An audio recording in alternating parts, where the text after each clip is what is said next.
Tahukah kamu bahwa akhir dari sirkus digital yang menakjubkan membuat para pengisi suaranya menangis? Dan setelah episode 8, jujur saja, aku rasa kita semua sudah mengerti alasannya. Karena semakin kamu menganalisis serial ini, semakin terlihat bahwa akhirnya sudah ada di depan kita sejak episode 1. Jadi, bersiaplah untuk mendengar semua kemungkinan akhir dari sirkus digital yang luar biasa ini. Untuk lebih memahami teori pertama ini, mari kita pahami hal berikut terlebih dahulu. Gooseworks, sang pembuat, mengatakan bahwa akhir ceritanya akan terasa manis sekaligus pahit. Dan sejujurnya, setelah 9 episode mencari jalan keluar, mengetahui bahwa sebenarnya tidak pernah ada jalan keluar terasa sangat mungkin terjadi. Kalau dipikir-pikir lagi, kalau ada seseorang yang sepertinya ditakdirkan untuk tetap tinggal di sirkus, itu adalah Jax. Sejak episode 7, segala sesuatu di sekitarnya berhenti terasa seperti sekadar candaan usil. Karena dialah yang dengan putus asa menekan tombol merah agar tetap tinggal di episode itu. Dan di episode 8 bintang yang dia terima, akhirnya terhubung dengan warna merah di kantor Ken. Selain itu, Jax sangat cocok dengan Ted dari Aku Tak Punya Mulut dan Harus Berteriak, inspirasi dari sirkus digital yang luar biasa itu. Ted menghabiskan seluruh cerita dengan bersikap kejam, egois, dan tidak menyenangkan kepada semua orang lain. Tapi pada akhirnya, dia mengorbankan dirinya untuk membebaskan kelompoknya, dan akhirnya terjebak selamanya dalam sesuatu yang lebih buruk daripada kematian. Dan sejujurnya, itu terdengar sangat mirip dengan akhir yang mungkin dialami oleh Jax. Selama krisis mentalnya, kita melihat kilasan cepat mobil, jalan raya, dan lampu-lampu di malam hari. Dan sejak episode 7 muncul, teori bahwa Jax mungkin terlibat dalam kecelakaan mobil sebelum masuk ke sirkus.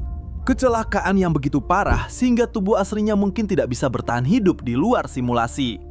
Dan jika ini benar, maka keluar bukanlah kebebasan baginya, malah Jax akan mati. Ini akan menjelaskan mengapa dia menekan tombol merah meskipun punya kesempatan untuk melarikan diri. Dan juga mengapa dia memperlakukan sirkus seolah-olah tidak ada yang nyata. Jadi karena alasan ini, dia lebih memilih tetap terjebak daripada menghadapi apa yang ada di luar. Tapi sebenarnya ada kemungkinan lain yang bahkan lebih buruk. Karena serial ini juga tampaknya mengisyaratkan bahwa Jax sudah menjalani kehidupan yang mengerikan bahkan sebelum kecelakaan itu. Setiap kali topik kekerasan dalam keluarga muncul, sesuatu dalam dirinya berubah. Contoh terbaiknya adalah ketika Ragatha berbicara tentang ibunya. Jax, yang biasanya tidak pernah berhenti bercanda atau menggoda orang lain, tiba-tiba hanya diam saja. Dan ketika Jax diam, jujur saja, itu lebih menakutkan daripada semua leluconnya. Mungkin dia mencoba kabur dari rumahnya. Mungkin dia sedang melarikan diri dari seseorang. Dan mungkin malam itu terjadi sesuatu yang benar-benar menghancurkan hidupnya. Dan jika kita menganalisis lebih jauh karakter Jax, semakin terlihat bahwa Jax takut keluar dari sirkus. Tapi jika Jax mewakili orang yang memutuskan untuk tetap tinggal, maka Kinger bisa jadi mewakili kebalikannya. Karena ada terlalu banyak petunjuk yang mengarah kepadanya di episode terakhir. Judulnya Grand Final atau babak terakhir mungkin bukan merupakan referensi teater. Banyak orang percaya bahwa itu mungkin berhubungan dengan nama aslinya di dalam kode. Terutama jika ternyata namanya adalah Graham atau Grand. Dan itu akan memberikan makna lebih mengapa dia adalah sebuah bidak catur. Fakta bahwa dia secara harfiah adalah raja di atas papan catur. Dan yang terpenting, dialah yang telah menyingkirkan Kain. Jika kita merujuk pada sumber-sumber Alkitab, di kitab Kejadian, siapapun yang membunuh Kain akan menerima hukuman 7 kali lebih berat. Dan di sirkus digital, Kinger lah yang menekan tombol hapus. Dan sebenarnya, jika kamu menghubungkan simbol-simbol keagamaan, referensi-referensi Alkitab, dan ide pengorbanan yang terus-menerus, sepertinya Kinger bisa saja menjadi orang yang melakukan langkah terakhir dalam permainan ini. Dan itu bisa berarti mengorbankan segalanya agar yang lain akhirnya bisa keluar. Kemungkinan ketiga, sejujurnya, mungkin adalah yang paling menyedihkan dari semuanya. Karena semakin kamu menganalisis Pomni, semakin terlihat bahwa serial ini sejak episode pilot sudah mengisyaratkan bahwa dia mungkin akan berakhir dengan mengorbankan dirinya demi semua orang. Dan petunjuk terkuat sudah ada sejak awal. Adegan meja di akhir itu ditata persis seperti perjamuan terakhir. Dan Pomni duduk tepat di tengah, di posisi yang sama seperti Yesus dalam lukisan Leonardo da Vinci. Dan yang paling parah adalah seluruh kepribadian Pomni cocok dengan ide itu. Dia dikelilingi oleh orang-orang, tapi tetap saja dia tampak benar-benar sendirian. Dan detail yang paling ironis adalah dia berpakaian seperti badut istana. Seseorang yang secara harfiah diciptakan untuk menghibur, sementara semua orang mengabaikan apa yang terjadi di dalam sirkus. Dan kemudian ada soal Christine. Karena dalam salah satu video promosi, Ken memanggilnya seperti itu secara langsung. Christine, apa keinginanmu? Christine, apa keinginanmu? Itu bukan namaku. Jangan bohong, Christine. Dan ketika Pomni menjawab dengan bingung bahwa itu bukan namanya, Ken bersikeras. Jangan bohong, Christine. Seri ini tidak pernah menjelaskan momen itu, dan semakin kamu memikirkannya, semakin terlihat bahwa Pomni mungkin sedang mengikuti alur seperti seorang martir. Seseorang yang akhirnya menanggung penderitaan kelompok agar yang lain bisa melarikan diri. Bahkan namanya pun berubah makna ketika kamu ingat bahwa Pomni berhubungan dengan mengingat. Seolah-olah pesan terakhir dari karakter itu bisa sesederhana dan semenghancurkan seperti "Tolong ingat aku saat kalian keluar." Dan disinilah segalanya menjadi semakin aneh karena poster di akhir menunjukkan dua lubang kunci yang berbeda. Satu mengarah ke langit dan yang lainnya mengarah ke cahaya yang terang. Dan sinopsisnya langsung bertanya apakah mereka akan menerima apa yang mereka temukan atau memilih keputusan yang lain. Hal ini sepertinya menunjukkan bahwa para karakter akan mengambil jalan yang berbeda. Salah satu bukti yang mendukung ide ini kita temukan saat lagu Kane dinyanyikan. Kartu-kartunya tampaknya tidak dibagikan secara acak. Jax menerima sebuah bintang, Kinger menerima sebuah bulan. Setelah itu di kantor, pintunya menghubungkan bintang dengan warna merah dan bulan dengan warna biru. Dan itu jadi sangat berbeda saat kamu ingat episode 7, karena merah berarti tetap tinggal dan biru berarti keluar. Karena sejujurnya, Jax sudah tidak punya apa-apa lagi yang menunggunya di luar. Sejak episode pilot, Pomni adalah satu-satunya orang yang benar-benar bisa melihatnya di balik topeng itu. Di episode 6, dia langsung menghadapinya tentang karakter yang sedang dia perankan di depan semua orang. Dan di episode 7, dia secara harfiah mencegahnya benar-benar tersesat. Sementara yang lain takut atau menjauh darinya, Pomni terus kembali kepadanya lagi dan lagi. Dan itu membuat seluruh hubungan mereka terasa sangat penting dengan cara yang berbahaya. Karena Guswoks mengatakan bahwa mereka berdua adalah tokoh utama karena satu alasan. Mereka tidak hanya berbagi adegan, mereka adalah kunci dari seluruh cerita. Jadi, jika kelompok itu benar-benar berakhir terpecah, sejujurnya sangat masuk akal jika Pomni memutuskan untuk tetap bersama Jax. Bukan karena dia ingin tinggal di sirkus, tapi karena dia tidak tahan menjadi orang lain yang meninggalkannya. Sementara itu, Kinger sepertinya sudah berjalan ke arah yang berlawanan sejak beberapa episode lalu. Bulan terhubung dengan biru, biru terhubung dengan pintu keluar. Semua mengarah pada kemungkinan bahwa dia bisa menjadi salah satu yang akhirnya berhasil melarikan diri. Dan Ragatha mungkin akan pergi bersamanya, tapi Gangle jauh lebih rumit. Kalimat itu di trailer, "Aku benar-benar ingin membantu, pada akhirnya aku tidak berguna." Itu tidak terdengar seperti seseorang yang sedang membicarakan petualangan gagal biasa.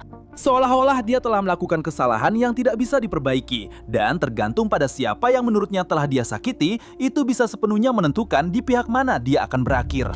Dan kemudian ada Subo, yang sepertinya sudah lama berhenti peduli dengan sirkus. Satu-satunya orang yang benar-benar tampak membuatnya tetap terhubung secara emosional, Gangle. Jadi jika Gangle tetap tinggal, Subo mungkin juga akan tetap tinggal. Tapi semakin jauh kita melangkah, semakin buruk keadaannya. Karena ada teori lain yang benar-benar mengubah makna dari serial ini. Kinger masuk ke sirkus pada tahun 1994. Dan garis waktu saat ini tampaknya terjadi pada tahun 2017. Itu 23 tahun. 23 tahun. Bayangkan, setelah 9 episode mati-matian mencari jalan keluar untuk menemukan bahwa keluar mungkin lebih buruk daripada tetap tinggal. Dan itu terhubung dengan teori lain yang bahkan lebih gelap. Bagaimana jika mereka sebenarnya sudah tidak hidup lagi? Bagaimana jika visor itu bukan hanya sebuah simulasi, tapi sesuatu yang lebih mirip dengan Limbo? Karena serial ini terus-menerus menampilkan adegan di mana para karakter terluka dengan cara yang sangat spesifik. Pomni terus dikejar oleh anjing-anjing di gedung terbengkalai C dan A. Gengel berhubungan dengan kecelakaan mobil. Subo terhubung dengan dismorfia dan penolakan terhadap tubuhnya sendiri. Ragata berbicara tentang kekerasan dalam keluarga. Dan Jax, ya? Jax sepertinya memikul beban yang jauh lebih berat. Tapi bahkan dengan semua ini, Ken tidak pernah bertindak seperti penjahat tradisional. Dan itu sangat mengubah segalanya. Karena sepanjang seri, dia benar-benar terlihat percaya bahwa dia sedang membantu manusia. Bahkan, ketika semuanya mulai runtuh, satu-satunya pertanyaan yang dia ajukan jauh lebih menyedihkan dari yang terlihat. Kenapa kalian menyiksaku? Kenapa kalian bersikeras menyiksaku? Aku tidak sembuh, datanglah! Dan kemudian Alex Roshan mengungkapkan sesuatu yang sejujurnya benar-benar mengubah adegan itu sepenuhnya. Kalimat terakhir Ken sebelum dia dipotong seharusnya bukan berupa kemarahan atau keputusasaan. Itu akan menjadi sesuatu yang jauh lebih manusiawi.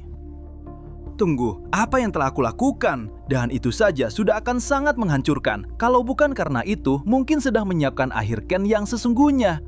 Karena jika salah satu versi dirinya kembali di akhir dan akhirnya mengerti mengapa semua orang ingin melarikan diri, maka teori terkuatnya adalah dia sendiri yang akan membuka jalan keluar sehingga menyelesaikan tujuannya untuk akhirnya memahami manusia. Dan ya, Gooseworks mengatakan di Tumblr bahwa Ken dan Bubble telah dieliminasi. Tapi sejujurnya, kita sudah melihat bahwa dia suka menyembunyikan sesuatu untuk menjaga kejutan serial ini. Dan yang aneh adalah bahkan setelah kematian Ken, Bubble masih muncul. Dan itu terjadi lagi di trailer episode 9. Tepat di belakang Pomni, di dalam sirkus, poster episode 9 menunjukkan sosok berbentuk kubus yang pecah dari dalam. Seolah-olah ada sesuatu yang mencoba melarikan diri. Dan di balik retakan itu, bisa terlihat mata yang identik dengan mata mereka yang sudah terabstraksi.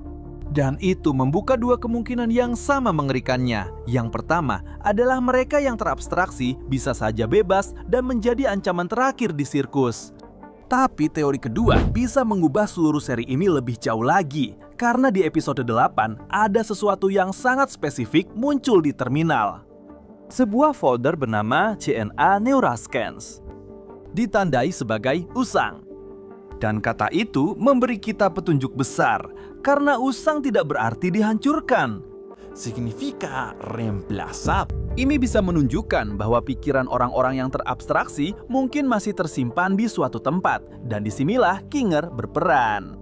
Karena dia adalah satu-satunya karakter yang benar-benar memahami bagaimana teknologi sirkus itu bekerja.